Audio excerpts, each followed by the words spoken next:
How about we bring in a best-selling author of a book called Ben Huffer? You can look it up. The founder and host of Socrates in the City and host of the Eric Metaxas radio show. Always happy to have Eric Metaxas join us. Eric, do us a favor.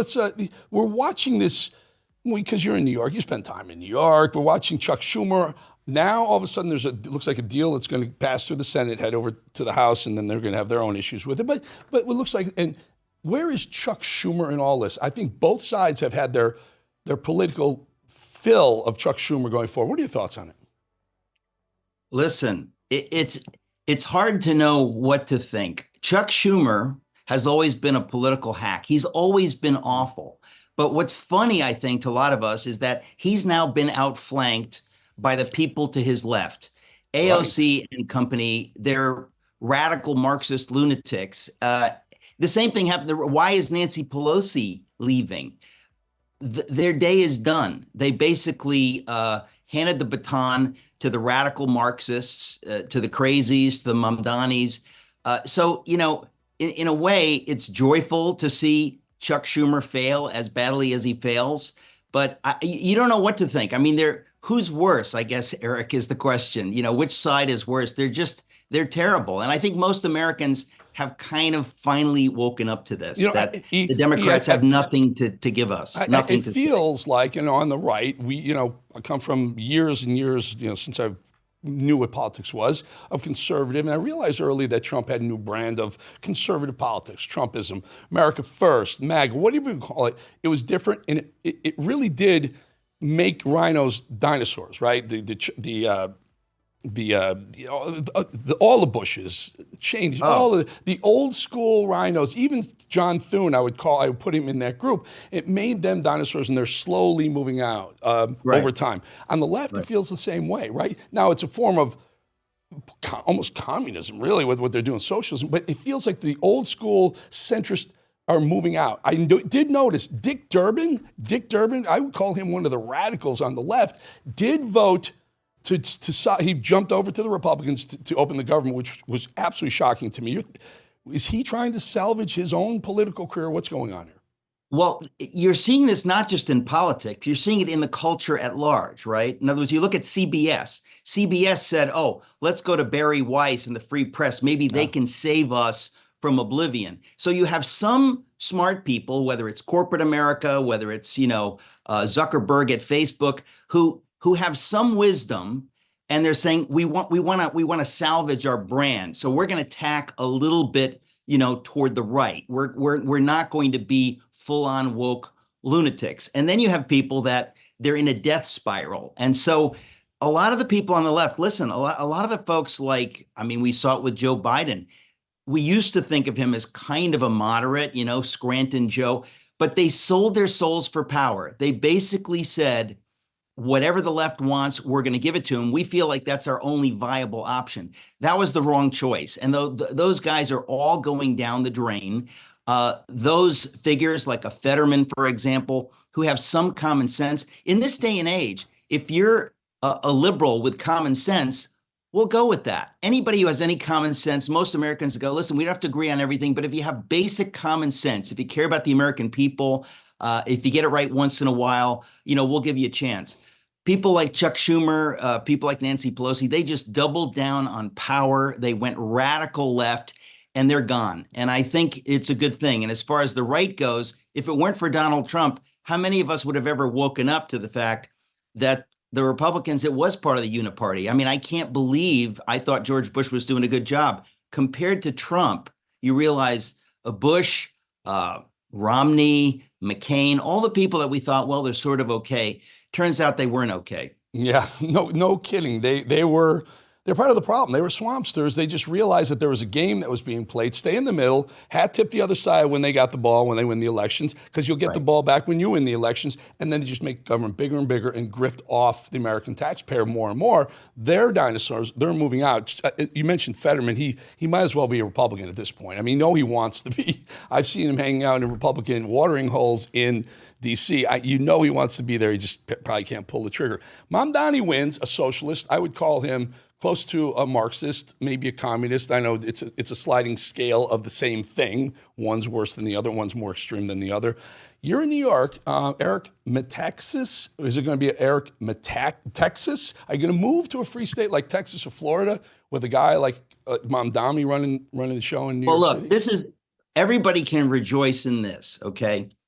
The only way communism works, the only way a Mamdani can succeed is if he has a dictatorship. If he can force people not to leave New York, which he can't, but if he can do that, then he can just put a gun to your head and say, I'm going to tax you 80% and take your money and give it to whoever he wants. In New York City, in New York State, in America, it doesn't work that way. People are going to leave. Corporations are going to leave. Billionaires are going to leave. So when he tries to squeeze people, they're just going to leave. The money's going to go. So there is no way he can succeed in doing what he wants to do. So the only question is in the details. How's it going to break down? How quickly are people going to leave?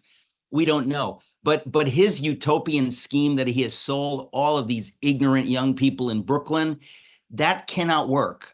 It doesn't even work if you have a dictatorship, but you can kind of make it work for a few decades, you know, if you're a thug, but you cannot make it work in New York. So it's going to be a very entertaining season. So, Eric, I was at the World Trade Center in New York City when the planes flew into the World Trade Center. I watched them come down. I've lost 16 very close friends, part of a floor trader group that I was part of. When the planes hit and the towers came down, one of the engines fell on top of a building near the World Trade Center. I'll never forget this. There was a group of Muslims that wanted to make that building a mosque. It was called the Ground Zero Mosque. I don't know if you remember that. There was a group of us who pushed back aggressively against doing that. Because one of the planes that killed 3,000 New Yorkers, the engine fell on the rooftop of one of those buildings. That's where they wanted the Ground Zero Mosque. We pushed back. It didn't happen. Is this a whole new New York now? Are there going to be Ground Zero mosques and mosques everywhere? I think we have some VO of Muslims praying in Times Square. Is this city going to be recognizable to us, for New Yorkers of 40 years, in now, starting now? Look at this. This is insane. Eric, it remains to be seen. Listen, I just have to say, radical Islam, the kind of Islam you're seeing there, the kind of Islam that has taken over London and Paris, is not compatible with American values. Now, you have to understand what I mean by that. What I mean by that is if you want to be a Muslim in America, Americans are tolerant. We will tolerate you, whatever you want to do. But when you try to bring those values onto a larger scale, they conflict with our values of freedom. And so will Americans stand against this? I hope Americans stand against this. It's one thing to be welcoming and to say, it's kind of like if a neighbor moves in and you say, well, I've got problems with their values, but they certainly have a right to live there. But if those values begin to impinge on your life, at some point you say, excuse me, no, you cannot be, doing that in the backyard. If they start ringing, that's not okay. If the call to prayer bells or whatever they are, charms or whatever they do several times a day, they're doing it in Dearborn, Michigan. They're doing it in Minneapolis.